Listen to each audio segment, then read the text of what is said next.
இந்து கொஞ்சம் அமைதியா இருந்து. கர்ணாக்கு உண்மையிலேயே என்ன நடந்துச்சுன்னு தெரியாது. நான் தான் அவகிட்ட சொல்லி கூட்டிட்டு வந்தேன். சரி, அப்பாக்கு என்னாச்சு? டாக்டர் என்ன சொல்றாங்க? அத முதல்ல சொல்லு. அப்பாவுக்கு சிவியர் அட்டாக் வந்திருக்குன்னு சொல்றாங்க. இன்னும் கொஞ்ச நேரத்துல ஒரு இன்ஜெக்ஷன் போடணுமா? அதுக்கு 30,000 ரூபாய் பணம் கட்ட சொல்றாங்க. எனக்கு என்ன பண்றதுன்னு தெரியலக்கா.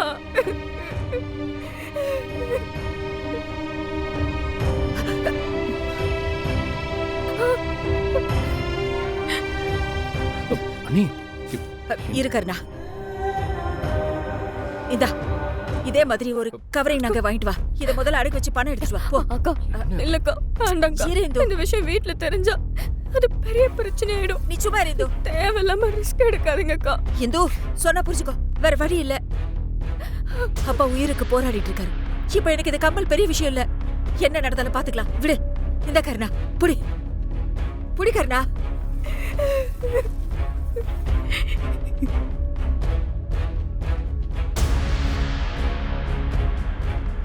என்ன கர்ணா, போ.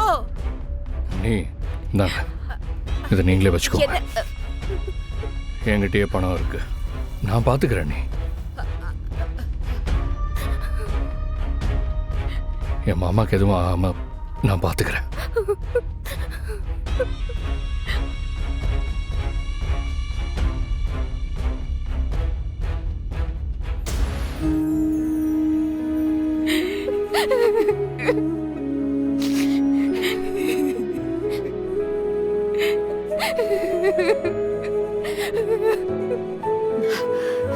இந்து, அழாதம்மா இந்து. அப்பாக்கு ஒன்றும் ஆகாது, சரியாயிடும். இங்க பாரு, தைரியமா இருங்க ரெண்டு பேரும். அப்பாக்கு ஒண்ணும் ஆகாது. இந்து அழாத.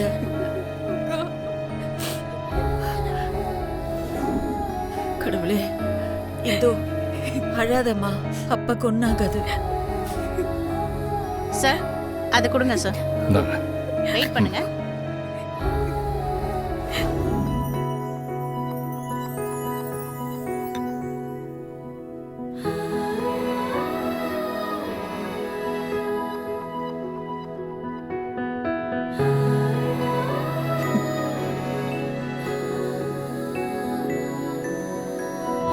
என்னாச்சுக்கா? இந்து, நீ இப்ப குடிக்கிறல்ல, அந்த ஜூஸ் கர்ணா ஓடுது.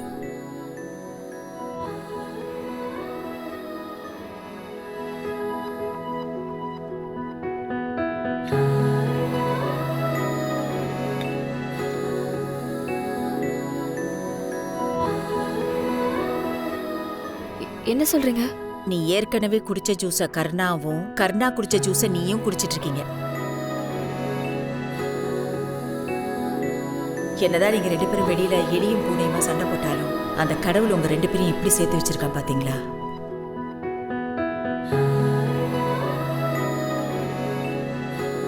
இங்கிலீஷ்ல ரொம்ப அழகா ஒன்னு சொல்லுவாங்களே, மேட் ஃபார் ஈச் அதர். எனக்கு என்னமோ நீங்க ரெண்டு பேரும் கரெக்டான ஜோடி தான். கரெக்டா சொன்ன தீபா.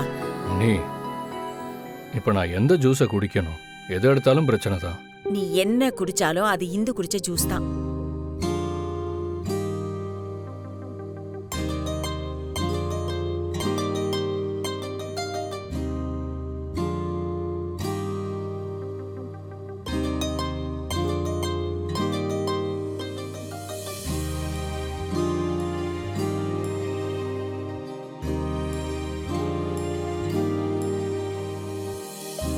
சரி அண்ணி, நான் போய் மருந்து வாங்கிட்டு வந்துடுறேன். இந்த ஜூஸை நானே குடிச்சுக்கிறேன். நான் போயிட்டு வந்துடுறேன். குடி இந்து, நீ ஒன்னும் கவலைப்படாத, எல்லாம் சரியாயிடும். ஜூஸ் குடி.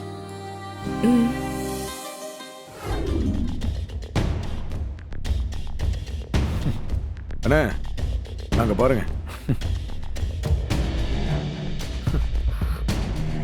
நான் தான் உங்ககிட்ட சொன்னேன்ல, இன்னைக்கு நாள் உன் வாழ்க்கையில மறக்க முடியாத நாளா இருக்கும்னு.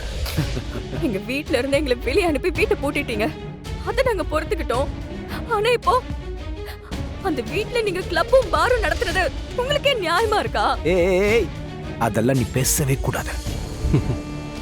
உங்களோட இந்த கேடு கிட்ட செயலால எங்க அப்பா நெஞ்சு வலி வந்து ஹாஸ்பிடல் அட்மிட் ஆயிருக்காரு. ஆ, ஆ, ஆ. டாக்டர் அவரை பார்த்துட்டு அர்ஜென்ட்டா ஆபரேஷன் பண்ண சொல்லிருக்காரு. 1.5 லட்சம் ரூபாய் தேவைப்படுது. ம். எங்க அப்பா இப்போ ஹாஸ்பிடல்ல இருக்க காரணம் யாரு? நீங்க தானே. ம். அதனால அந்த பணத்தையாவது கொடுத்து எங்க அப்பாவோட உயிரை காப்பாத்துங்க. ஏய், இப்போ அது என் வீடு, பத்திரம் கூட என் கையில் தான் இருக்கு.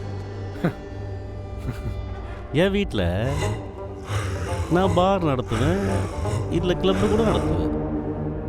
அதெல்லாம் கேட்க ஒரு அதிகாரம் இல்லை. உங்கள் அப்பா உடம்பு சரியில்லாமல் ஹாஸ்பிட்டலில் இருந்தாருன்னா அந்த ஆளோட ஹார்ட்டு வீக்காக இருந்திருக்கும். அதுக்கு நான் என்ன பண்ண முடியும்? இவ்வளவையும் பண்ணிட்டு எப்படி உங்களால சம்பந்தமே இல்லாத மாதிரி பேச முடியுது? நியாயமா பார்த்தா நீங்க தான் அதுக்கு பணம் கொடுக்கணும். ஓ, உங்கள் அப்பாவுக்கு உடம்பு சரியில்லைன்னா ஒரு மகளாக இருந்து அதுக்கு பணம் கட்டி அதுக்கு ட்ரீட்மெண்ட் பார்க்க வேண்டியது உன் பொறுப்பு. அதை பற்றி நான் கவலை பண்ணணும்னு அவசியம் இல்லையே. இல்ல கேட்கறனா, நீ தானடா பாரும் கிளப்பும் வைக்கலான்னு சொல்லிட்டு ஐடியா. இப்போ இல்லாத மாதிரி பேசிட்டு இருக்க. ஆமாண்ணே, ஐடியா கொடுத்தது நான் தான். ஆனா பாத்தியா அவன் வாயிலே உண்மை வந்துச்சு பாத்தியா? அவனே ஒத்துக்கிறான் பாத்தியா? இதுக்கு மேல உனக்கு என்ன வேணும்?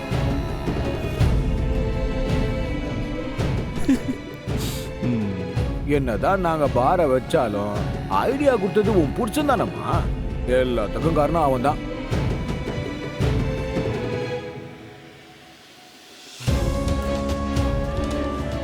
என்னமோ எங்களை வந்து கேட்டுக்கிட்டு இருக்கா? மாப்பிள்ள ஐடியா தருவாரா, மாமனார் நெஞ்ச பிடிப்பாரா, நீ வந்து கேள்வி கேட்டுட்டு இருக்கியா? ஏதாவது வாயில வந்துட போது.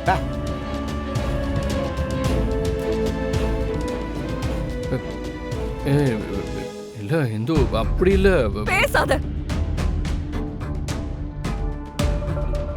அத உன்னை பத்தி இவங்களே சொல்லிட்டாங்களே. ஏ